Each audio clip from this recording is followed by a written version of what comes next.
Welcome back. A privately held Ontario company that serves the nuclear industry with engineering services and component manufacturing has agreed to be purchased by Bwx Technologies of Lynchburg, Virginia. To talk about what this could signal about valuations in the nuclear sector, we're joined by Maxim Sytchev, Managing Director at National Bank of Canada and an analyst who covers the infrastructure space. Thanks for coming in. My pleasure. So this is a small transaction, but you devoted some time to covering this because you think it's emblematic of the nuclear renaissance, correct? Absolutely. The other interesting thing is that similar assets of bigger size and I would say better quality got transacted at 10 times EV to EBITDA 5 years ago. So you see this 40% increase in valuations in a pretty short period of time. And to your point, it's all about the nuclear renaissance right now. If you look at some of the projections by 2050, there are some conversations around 1,000 nuclear reactors that could be needed globally between now and 2050, which is obviously enormous.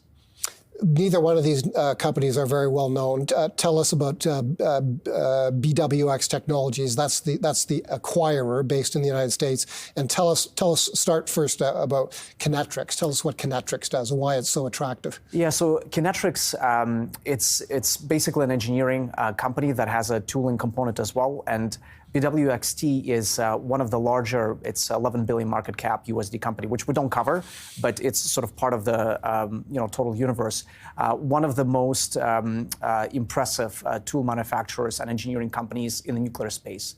They're also agnostic to technology, so they could be providing tooling for CANDU reactors, Westinghouse, Hitachi, and so forth. So for them, because the spending program on nuclear in Ontario specifically could be pretty large, just yesterday there was an announcement from the Ontario government looking to potentially add as much as 10,000 megawatt capacity, which is enormous.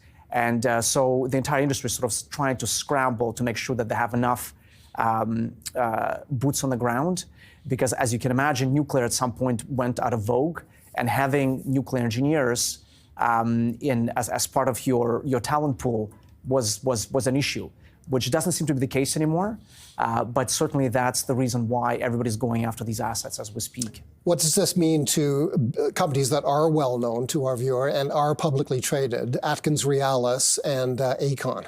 Yeah, so I think the biggest probably beneficiary in terms of read-throughs, it's really Atkins. So 14% of companies' top line right now is driven by nuclear. And really just the engineering side of things where there is the least amount of risk. Because as you would have seen historically, nuclear can be a bit of a double-edged sword in terms of cost overruns and so forth. I mean, there is some gigantic cost overruns in Finland, in the US and so forth. And Atkins really just focusing on technology and engineering. And roughly 25% of our NAV is attributed towards nuclear. That's the reason why also, the stock has done so well last year. For Aon, which is a pure construction company, 20% of their top line is exposed to nuclear, and they actually partner very often with Atkins because, obviously proximity to Canada, long-term relationships, and so these are the two companies that will have by far the most leverage to the thematic. And again, when you think about the TAM, Atkins had an investor day last year. As I mentioned, they talked about 1,000 potential nuclear reactors. CANDU market share is 5%, but just that 5% represents $750 billion in potential revenue generation, of which roughly 22% would be attributed towards Atkins' capabilities umbrella. I mean, we're still talking about $125 billion in potential TAM, which is just gigantic. And just a couple of months ago, Atkins was able to get the first 2 nuclear reactors in Romania that are being built for the first time with the CANDU technology since 2007.